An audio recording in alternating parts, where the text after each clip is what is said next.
Bonjour à tous, bienvenue sur Mathessa, ma chaîne de maths pour dédramatiser. Au programme aujourd'hui une leçon très intéressante pour les élèves de terminale spécialité, primitive de fonctions composées.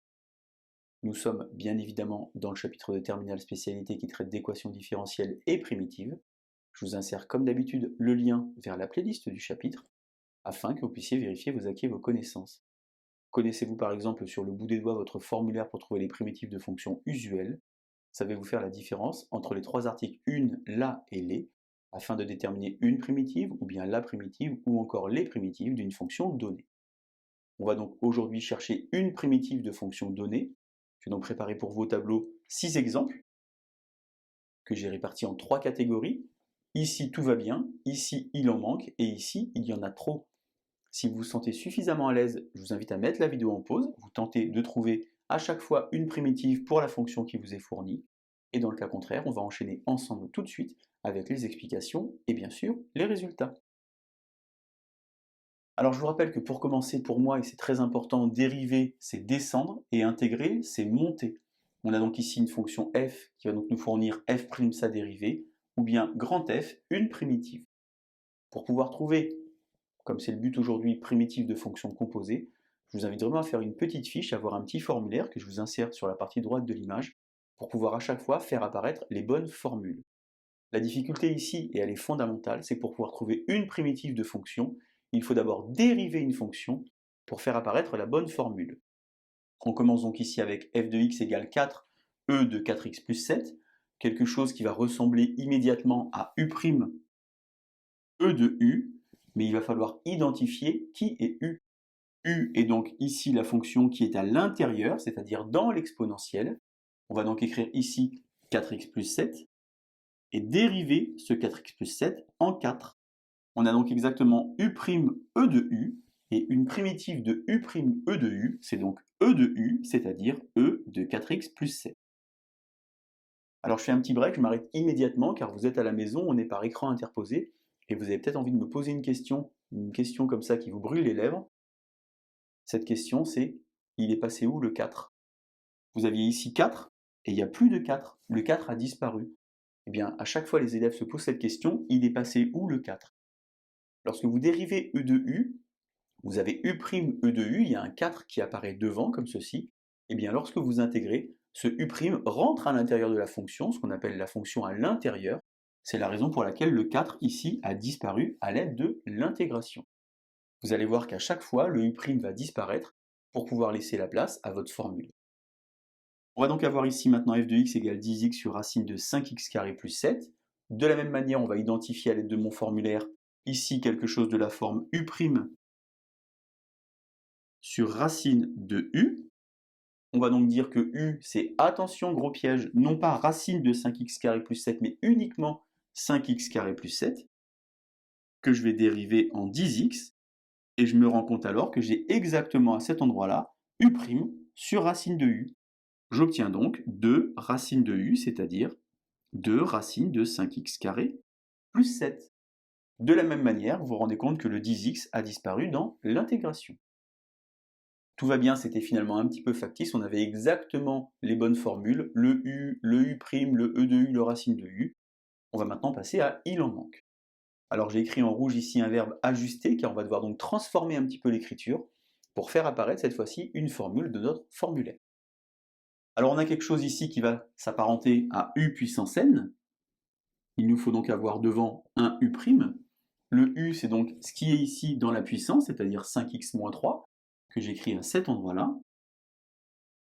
Je dérive, j'obtiens 5, et j'essaye d'identifier. Et là, j'ai un gros problème, car moi, je voudrais avoir 5, alors que j'ai x.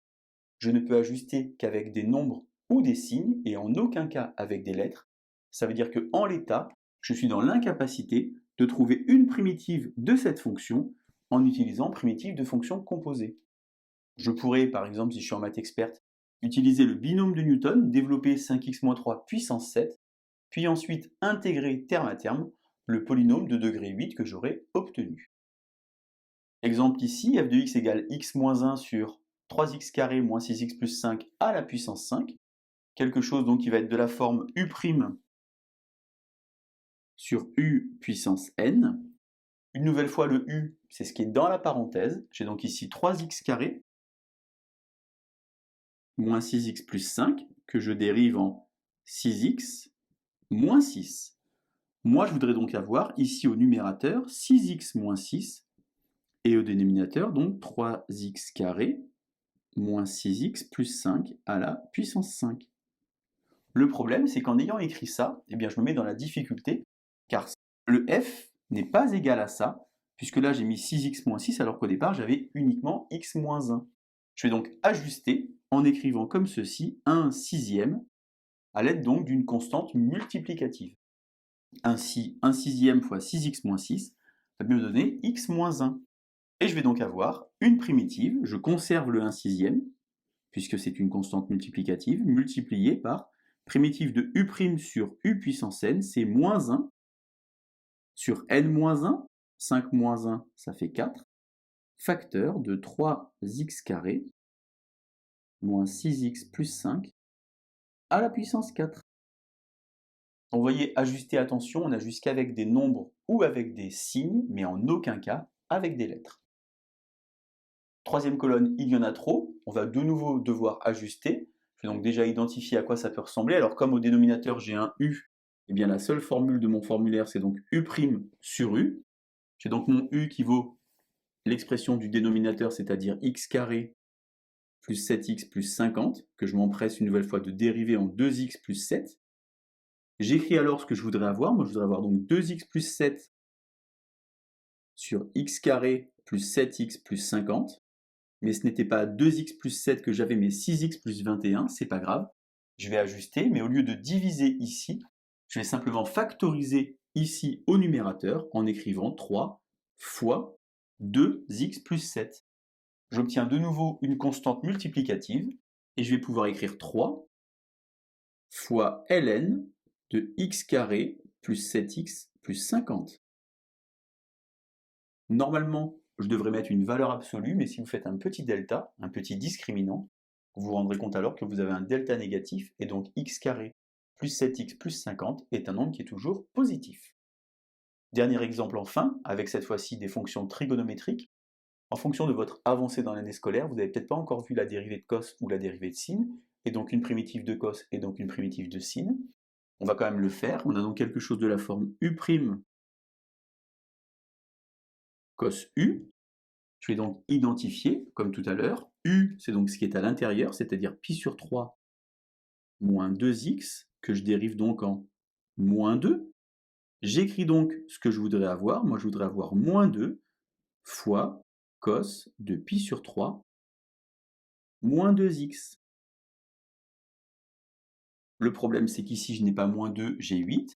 Je dois donc ajuster, et 8, je peux écrire que c'est moins 4 fois moins 2.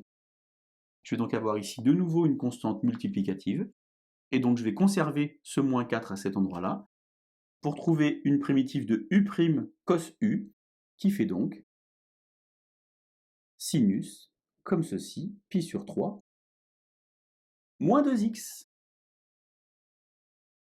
Voilà donc comment faire pour trouver une primitive de fonction composée. Retenez bien que parfois, on ne pourra pas trouver de primitive de fonction composée. Essayez vraiment d'apprendre vos formules.